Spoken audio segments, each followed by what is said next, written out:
안녕하세요. 토지를 아삭하게 분석하는 토지쟁이 빠시기 조영식입니다. 최근 LH 관련으로 부동산 투기 근절 및 재발 방지 대책이 나오다 보니까 투자를 또 특히나 토지에 대해서 생각했던 분들이 다시 또 고민을 하는 시간이 좀 가져졌습니다. 자, 아파트를 투자했던 분들이 돈이 다 어디로 갔습니까? 풍선효과처럼 지방 아파트로도 가고 토지로도 가고 있는데 그 유동성을 줄이겠다고 하는데 그게 줄여질까요? 보유세 올리고 세금 올리고 세금을 때려서 불로소득을 줄이겠다라는 건데 그게 가능할까? 저는 또 다시 질문을 한번 던져봅니다. 지금 생각해 보세요. 내가 그럼 앞으로 어떻게 할 건지, 나의 솔루션은 어떻게 되는지 여러분들이 고민해야 되는 게 이제 이거잖아요. 자, 근데 제가 이 규제 정책 중에 간단하게 한번 얘기를 해볼게요. 여기에 보시면 예방 대책 중에 이 재산 등록을 전 공직자로 확대하겠다고 하는데, 제가 아시는 분 중에 한 분은요 8급으로 승진하는데 본인 부인이 몰래 땅을 좀 사놨던 거예요.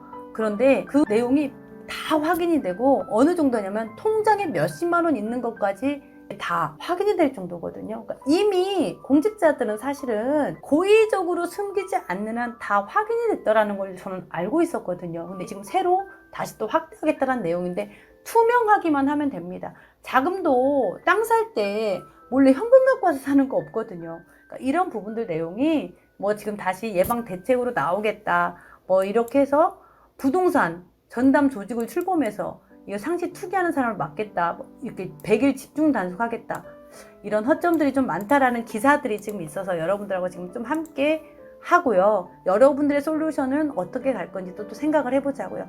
투기는 공직자가 있는데 M1 국민까지 때려잡는다 해서 민심이 지금 부글부글 하다는 기사들이, 유튜브 내용들이 엄청 많습니다. 양도세 부담까지 커지니까 토지를 이제 사야 하는지 팔아야 하는지 고민에 빠질 수밖에 없죠. 정부는요 공직자뿐만 아니라 이렇게 일반인들까지 투자하는 부분에 대해서 범위를 축소하겠다고 하는 건데, 그러면 투자자들이요 아파트로 갈까요? 상가로 갈까요? 또 투자자들이 그럼 나 이제 무서우니까 투자 안 할 거야? 그렇게 될까요?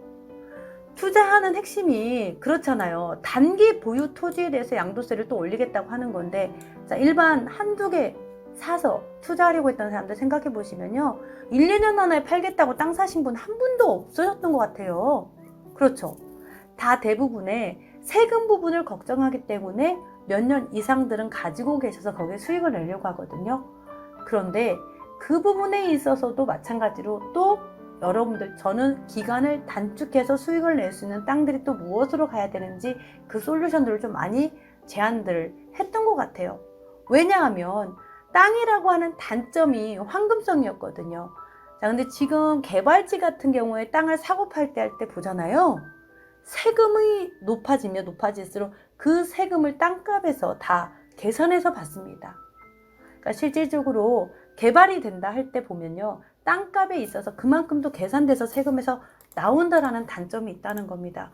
아파트를 예를 하나 볼까요?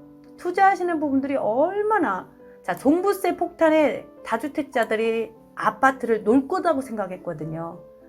전국 아파트 증여된 게 작년에 14년 만에 사상 최고치를 찍었다고 합니다.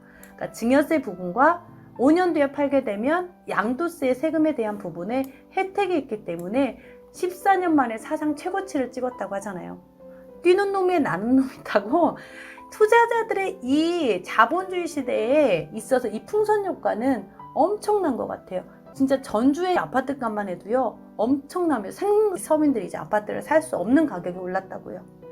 그만큼 규제 정책 속에 여러분들이 어떻게 가야 되는지, 나만 집만 못 사고 나만 투자 못해서 나만 제자리더라는 거예요. 제가 막 투자를 하라 이게 아니라요, 여러분들의 해결책은 여러분들이 이 솔루션의 정책 속에서 찾아야지. 이 정책에 흔들리는 갈대처럼 돼 있으면 나만 갈대처럼 돼 있고 누군가는 돈을 또 벌고 있다는 겁니다. 땅을 살려면 이왕이면 이런 땅을 사라라고 말씀드리고 싶은 게 하나 있습니다. 죄송하지만 제가 지금 이걸 발표하게 되면 같은 종사자들끼리 또 그런 이야기가 나오기 때문에 또 그런 땅만 풍기 현상이 또 일어나게 돼요. 토지를 자꾸 화장시켜서 시집 보낼 생각들을 좀 많이 하거든요. 그런데 설계할 때요 화장하기 전에 기본이 되어 있는 토지를 가지고 계시면 제대로 시집 보낼 수 있는 땅을 갖고 있는 겁니다. 제가 드릴 수 있는 팁은 여기까지입니다. 짧은 기간 안에 토지로 돈을 벌고 싶다고요? 정책을 뛰어넘을 수 있는 토지를 가지고 있으셔야 됩니다. 저도 그걸 찾기 위해 실전으로 사고 팔고 세월과 돈으로 많은 승부를 걸었습니다. 여러분들도 지금요, 실수 없는 선택을 하셔야 여러분의 미래를 책임질 수 있습니다. 성공할 수 있는 솔루션, 여러분도 저처럼 꼭 찾으시고요. 지금 새만금에는 대기업이 들어오겠다라는 내용들이 줄서고 있습니다.